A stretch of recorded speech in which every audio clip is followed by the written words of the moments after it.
الله وبركاته.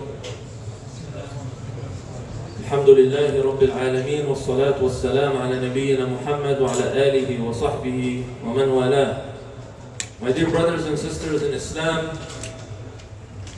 day 3 of Ramadan just finished. Many of us are getting into the flow of fasting and adjusting to fasting day to day. Some of us may be finding the feeling of hunger and thirst to be difficult, the lack of sleep, and so on and so forth. Allah subhanahu wa ta'ala has not prescribed fasting upon us to make things difficult or to torture us.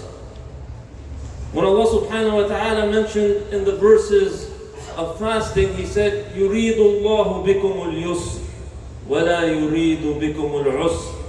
Allah subhanahu wa ta'ala wants for you ease. He does not want things to be difficult for you. Therefore, we need to understand, what is fasting really about? What is the primary objective? When you are fasting, you are in a state of ibadah. You are in an active state of ibadah, a regulated ibadah. It's more than just not eating and drinking and abstaining from sexual relations, but it's a comprehensive training program for your nafs. Prophet sallallahu alaihi wasallam, he said, "As-siyamu junnah." Fasting is a shield, it's a protection. Fasting actually disciplines your nafs. It tames your nafs. It reforms your nafs. This month is about reforming ourselves. It's about drawing nearer to Allah subhanahu wa ta'ala. It's about attaining taqwa, as Allah subhanahu wa ta'ala, He said, كُتِبَ عَلَيْكُمُ الصِّيَامُ كَمَا كُتِبَ عَلَى الَّذِينَ مِنْ قَبْلِكُمْ لَعَلَّكُمْ تَتَّقُونَ. It's been prescribed upon you and those from before you, previous nations, so you may attain taqwa. You have to look, what does my fasting look like? How is my fasting benefiting me? Prophet sallallahu alayhi wa sallam, he said, إِذَا كَانَ يَوْمُ صِيَامِ أَحَدِكُمْ فَلَا يَرْفُثْ وَلَا يَصْخَبْ فَإِنْ شَاتَمَهُ أَحَدْ أَوْ قَاتَلَهُ فَلْيَقُلْ إِنِّي صَائِمْ إِنِّي صَائِمْ. When the days of fasting begins, don't raise your voice out of anger. Don't utter obscene speech.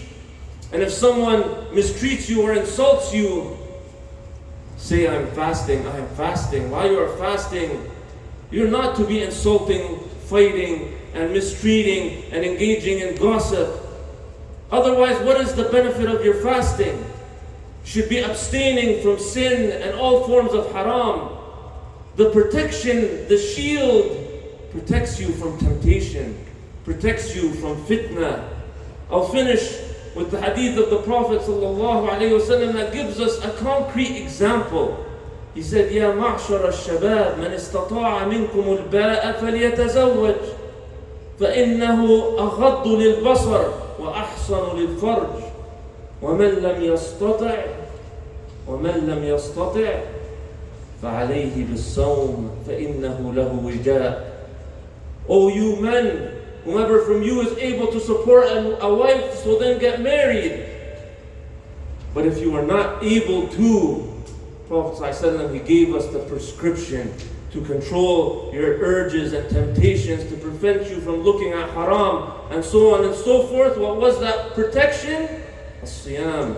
We've been talking about the virtues and benefits of fasting the past few days, and this should increase us to embrace and commit through this month, so we come out of Ramadan transformed, reformed, and better people. I ask Allah subhanahu wa ta'ala to keep us steadfast during this month and accept all of our good deeds. Barakallahu feekum. Assalamu alaikum wa rahmatullah.